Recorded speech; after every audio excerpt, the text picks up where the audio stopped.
तो फ्रेंड्स, मैं अमित सर विस्तार इंस्टीट्यूट ऑफ कंप्यूटर साइंस और विस्तार टेक्नोलॉजी जबलपुर से, और आज जो टॉपिक मैं आपसे चर्चा करने वाला हूँ यह है वर्क कल्चर।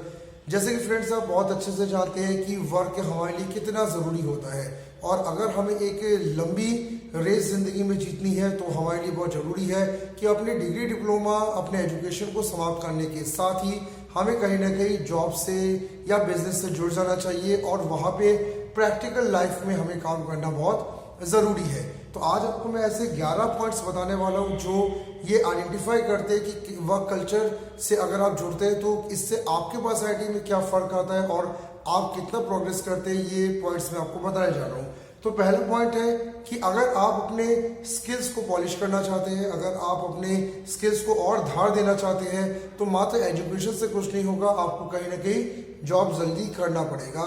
तो आप जो है अगर बहुत आगे तरक्की करना चाहते हैं किसी फील्ड में, तो मेरा एक सुझाव आपसे ये है कि आप एजुकेशन के साथ ही कहीं पे पार्ट टाइम जॉब भी कर ले, जिससे आपका स्किल का बहुत अच्छा यूज़ हो, और भविष्य में आपको जो प्रैक्टिकल एक्सपीरियंस मिलता है उसका फिर आप अच्छी कंपनी में या अच्छे पोस्ट में यूज़ कर सकते हैं। दूसरा, आपका जो वर्क कल्चर का फ़ायदा होता है वो है कि वर्क कल्चर आपकी आइडेंटिटी को बनाता है। जैसे कि आप जानते हैं कि आइडेंटिटी या जो गुडविल आपकी जो बनती है, यही आपको एक अच्छी सैलरी और एक अच्छा अमाउंट भविष्य में दे सकती है। तो अगर आप एक अच्छी सैलरी या अमाउंट अगर लेना चाहते हैं तो वर्क के कहीं ना कहीं जॉब जरूर करें, समय खाली ना व्यर्थ करें। बहुत सारे यंगस्टर्स ऐसे भी रहते हैं जो कम सैलरी के कारण कहीं पे जॉब ज्वाइन नहीं करते हैं या फ्री में इंटर्नशिप के रूप में काम नहीं करना चाहते हैं। मेरे ऐसे सारे यंगस्टर्स से इस वीडियो के द्वारा गुजारिश है कि आप जो है कहीं ना कहीं जॉब करें, भाई भले सैलरी कम मिले या इंटर्नशिप के रूप में आपको मात्र पेट्रोल एक्सपेंसिव क्यों ना दिया जाए, लेकिन अगर आप वर्क करते रहेंगे तो आपका जो आइडेंटिटी बनता रहेगा, आपके एक एटीट्यूड का निर्माण होगा, आप एक प्रोफेशनल वे से सोचना स्टार्ट कर देंगे, जो कि बड़ी कंपनी में बड़ा इंपॉर्टेंट होता है। तीसरा पॉइंट वर्क कल्चर आपको फायदा देता है वो है आपकी फिटनेस। देखिए, हम लोग ज़्यादातर खुद को फिट तभी रखते हैं जब हमारे ऊपर कोई जिम्मेदारी होती है, और वर्क कल्चर हमें जिम्मेदारी देती है, हमें एक एहसास देती है कि हमें रोज सुबह ऑफिस जाना है, रोज सुबह अपने एक तय काम को पूरा करना है। तो बॉडी फिटनेस में भी अगर आप ध्यान तभी देते हैं जब आपके ऊपर कोई जिम्मेदारी हो। तो अगर वर्क कल्चर आप जो है उसमें काम करते हैं, किसी ऑफिस में या बिजनेस में आप काम करते हैं, तो आपको इसका फिटनेस भी काफ़ी जो है आप बॉडी में ध्यान देंगे। चौथा पॉइंट है आपका डायरेक्शन ऑफ लाइफ।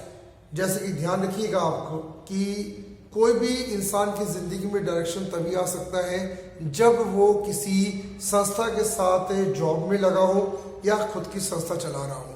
तो अगर आपके लाइफ में डायरेक्शंस की मिसिंग अगर आपको दिख रही है तो आप डेफिनेटली जॉब जल्दी ज्वाइन करें या फिर कोई अपना स्वयं का बिजनेस चालू कर ले।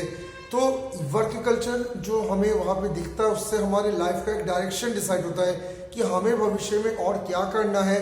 और ये जो व्यर्थ समय जो आपका जाता है खाली बैठे बैठे, इस व्यर्थ समय को अगर आप किसी जगह काम में लगा देंगे तो इससे आपका भी एक फ्यूचर प्लान क्रिएट होता है कि हम आगे क्या करने वाले हैं। पांचवा पॉइंट है सैक्रिफाइस। देखिए, सैक्रिफाइस तभी हम देना सीखते हैं जब हम कहीं पे जॉब करते हैं या फिर स्वयं का बिजनेस स्टार्ट करते हैं। तो मेरा आप सभी से अनुरोध है कि सैक्रिफाइस के इस मेन पॉइंट को जरूर आप सीखिए, क्योंकि जिंदगी के बहुत सारे एलिमेंट्स में हमें सैक्रिफाइस करने होते हैं। तो वर्क के कल्चर अगर आप कहीं पे जॉब करते हैं तो आपको सैक्रिफाइस देना वो जॉब सिखाता है, और अगर स्वयं का बिजनेस चला रहे हैं तो आपको बहुत सारी चीज़ों में सैक्रिफाइस करना सिखाता है। और सैक्रिफाइस हमारी जिंदगी में कितना इंपॉर्टेंट है ये आप सभी अपने घर के बड़े बुजुर्ग से समझ सकते हैं। तो आप जरूर कहीं पे जॉब करें, जरूर बिजनेस करें, जिससे आपके अंदर सैक्रिफाइस की भावना है। सिक्स पॉइंट है टाइम मैनेजमेंट और सेल्फ मैनेजमेंट। जैसे कि आप सभी जानते हैं कि आपकी जिंदगी में एक समय एक बहुत कीमती चीज़ है, और समय बहुत कम इंसान को मिला हुआ है। इतने कम समय में हमें अपनी सारी ज़रूरतों को भी पूरा करना है और साथ ही साथ हमें डेवलप भी करना है। तो अगर आप करेंटली कहीं जॉब नहीं कर रहे हैं या अगर आप किसी बिजनेस को नहीं ओपन कर पाए हैं तो आप अपना समय कभी मैनेज करना नहीं सीखेंगे। तो आप जल्दी से जल्दी कहीं पे जॉब करें, बिजनेस करें, जिससे आप अपना टाइम मैनेजमेंट सीखेंगे। और खुद को भी मैनेज करने के लिए बहुत ज़रूरी होता है कि हम किसी न किसी तरह से वर्क में जुड़े रहे, हम अपना कल्चर बनाएं या फिर किसी के वर्क कल्चर में जॉब के रूप में जुड़ जाए। तो इससे क्या होता है कि आप टाइम मैनेजमेंट को सीखते हैं, आप स्वयं को मैनेज करना सीखते हैं, जो कि बहुत ज़रूरी है आज के ज़माने पे। 7th पॉइंट जो आपका वो है न्यू थिंकिंग। देखिए, घर बैठे बैठे न्यू थिंकिंग कभी भी नहीं आ सकती है। आप में से कुछ बच्चे जो ये सोचते हैं कि जब तक बहुत अच्छी जॉब मुझे मिलेगी तभी हम उस जॉब को ज्वाइन करेंगे, हम कम सैलरी के जॉब को ज्वाइन नहीं करेंगे या एक छोटा सा बिजनेस हम नहीं करेंगे। तो अगर आप ये सोच के बैठिए कि हम बड़ा पाने पे ही काम करेंगे तो आप अपनी थिंकिंग कभी बदल नहीं सकते। तो थिंकिंग के बदलने के लिए ज़रूरी है कि आप कोई एक जॉब ज्वाइन करें, आप छोटा सा एक बिजनेस स्टार्ट करें जिससे आपको कुछ नई चीज़ें सीखने मिलेंगी, आप अपने घर से आज़ाद होकर बाहर की दुनिया को देखें। तो अगर वर्क के कल्चर से आप नहीं जुड़ते तो आपकी थिंकिंग एक स्टैटिक थिंकिंग बन के रह जाती है।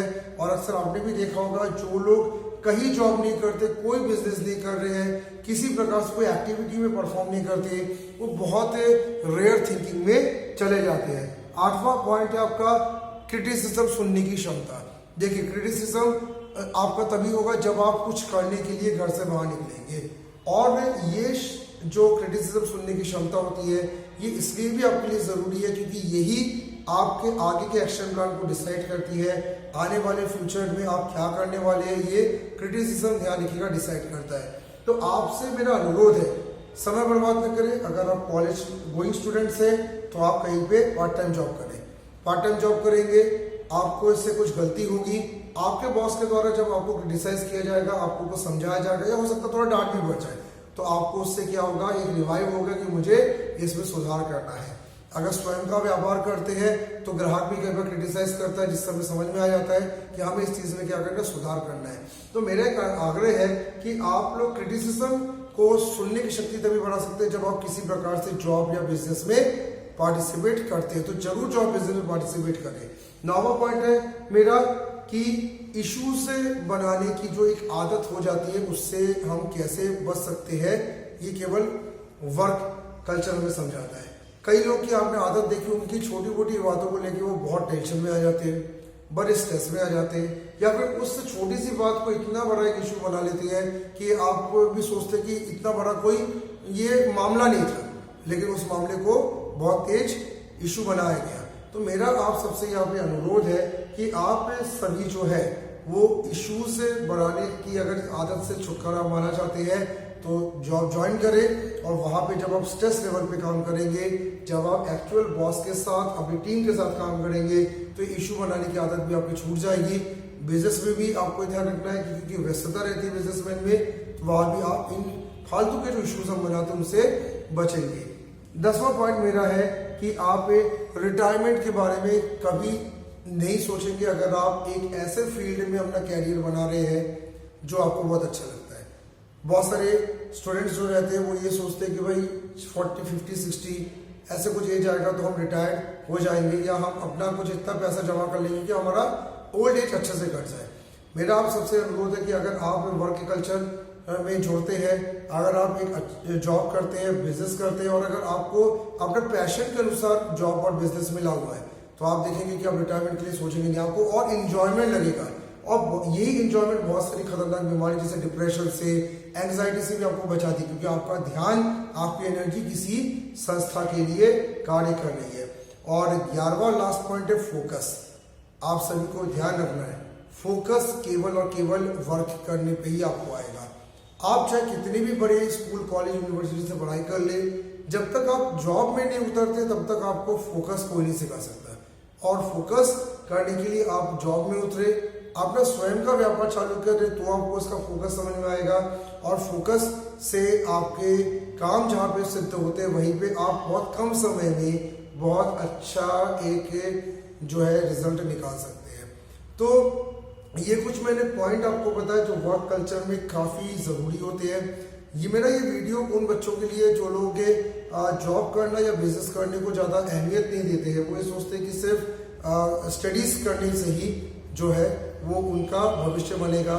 लेकिन मैं इन सभी छात्र छात्राओं से कहना चाहता हूँ कि आप स्टडीज़ करने के साथ साथ कहीं पे भले कम सैलरी मिले पर आप थोड़ा जॉब भी करें, या आप अगर कर सके तो एक छोटा सा बिजनेस स्टार्ट कर दे, जिससे आपको बहुत सारी चीज़ें नई सीखने को मिलती है। और यकीन मानिए ये जो प्रैक्टिकल लाइफ में आप जो काम करती है वो काम आपको थ्योरेटिकल ज्ञान से ज़्यादा हैवी होता है और ज़्यादा आपको उससे लाभ होता है। तो देर ना करें, जरूर किसी वर्क कल्चर से जुड़े, आप वर्क कल्चर से जुड़ के खुद को पॉलिश अप करें, अपनी कमियों को हटाएं। अगर कोई जॉब आपको करंटली नहीं मिल रही है तो आप एनजीओ से भी कोई जुड़ के अपना जो है वर्क कल्चर को सुधार सकते हैं और अपने जो है वर्क के जो एक्सपीरियंसेस है आप उसको ठीक कर सकते हैं। तो आज के वीडियो में इतना ही। मैं अमित सर आज के वीडियो में आपको वर्क कल्चर के बारे में मैंने बताया। भविष्य में और बहुत सारे वीडियो है तो मैं इसमें आपको और भी बहुत कुछ बताऊंगा। तो विस्तार फाउंडेशन, विस्तार इंस्टीट्यूट, विस्तार टेक्नोलॉजी की तरफ से अमित सर आपको धन्यवाद।